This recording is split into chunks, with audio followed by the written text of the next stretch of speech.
Challenge છે જામનગરની બજારમાં પનીર મખની મેગી મારા સિવાય બીજે ક્યાંય નહીં મળે. અમારી ચેલેન્જ છે જામનગરની બજારમાં. માણેક સાહેબ, પનીર મખની મેગીમાં સૌપ્રથમ આવશે Maggi, special makhani gravy, marinate થયેલા પનીર, ગાજર, કેપ્સિકમ, ડુંગળી, ટમેટા અને આવશે વટાણા.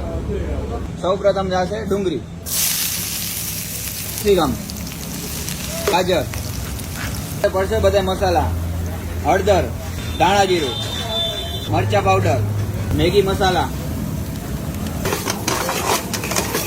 મેગી, થયેલા પનીર, ટાણા, સ્પેશિયલ મખની ગ્રેવી. માણેક સાહેબ, પનીર મખની મેગી તૈયાર છે. ઉપરથી પડશે કોથમરી. મારું ટાઈમિંગ છે સાંજના 5 થી રાતના 12 વાગ્યા સુધી. મારું એડ્રેસ છે જય દ્વારકાધીશ હોટલ, રાજકોટ દ્વારકા હાઈવે,